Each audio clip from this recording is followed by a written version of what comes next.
Accelerated Spanish, Episode 70. How fast do you want to be fluent in Spanish? Using our tested system that combines timeless language learning hacks with a memory palace of mnemonics, you can be ready to integrate with native speakers in as little as 1 month. In this episode, we'll learn 2 more AR verbs and a couple of new ER-IR verbs. First of all, let's go to the stream, the final location in the woods. On the left side, we have the verb callar. Here, noisy children are taught to quiet themselves, as they put it, by being wrapped in rolls of sod and rocked back and forth. This tends to make them quiet themselves. The verb callar means to quiet something down, and it's most often used reflexively.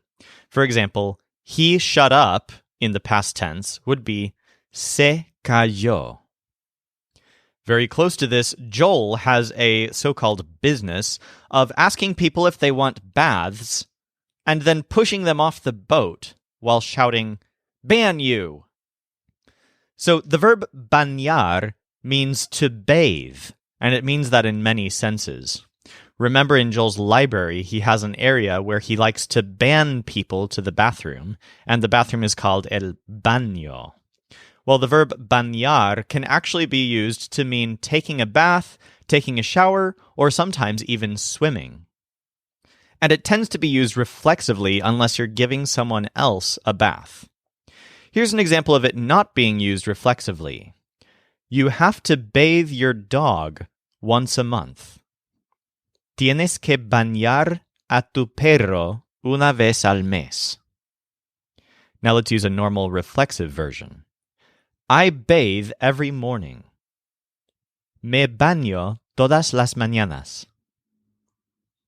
Let's use callar reflexively. I shut up when people talk. Me callo cuando las personas hablan.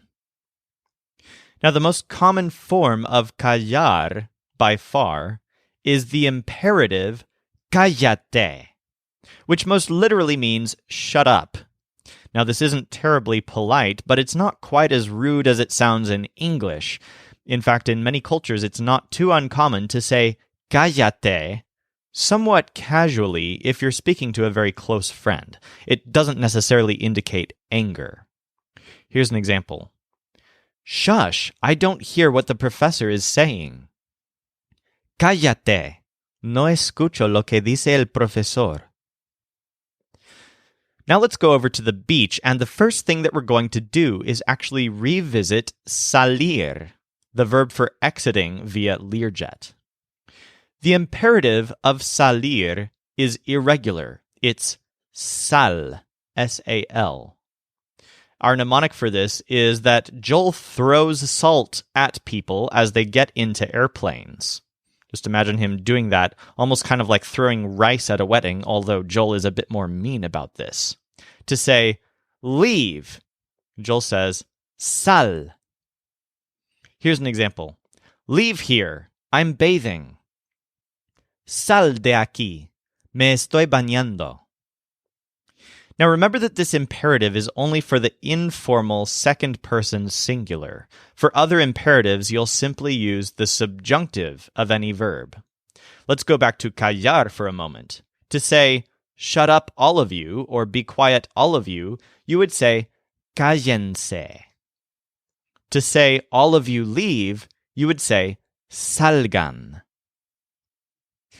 Now let's move along and skip past all the other ER and IR verbs until we get all the way to the end at the stream that runs into the ocean. Here we previously learned sentir on the right side.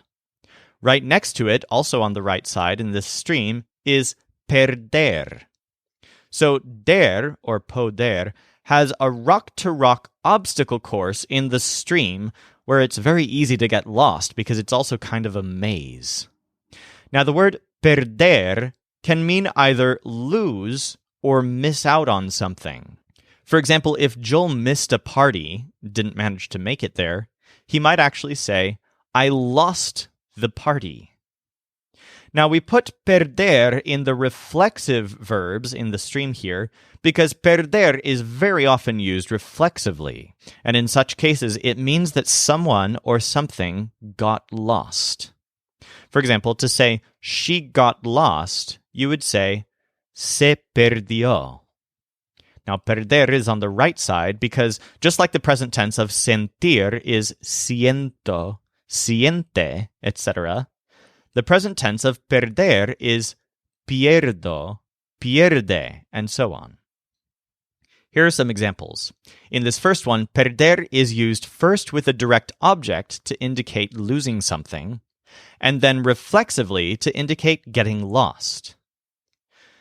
I lost the number of your house, and that's why I got lost in the city. Perdí el número de tu casa, y por eso me perdí en la ciudad. The next example uses the idea of missing a party or losing a party, and it's reflexive in this case. I missed the party because I was working. Me perdí la fiesta porque estaba trabajando. In tomorrow's episode, we're going to review our new verbs with an audio quiz, and then next week is all about new adjectives. This show is brought to you by masterofmemory.com. Music for this episode was provided by the Seattle Marimba Quartet, and I'm Timothy, encouraging you to take action.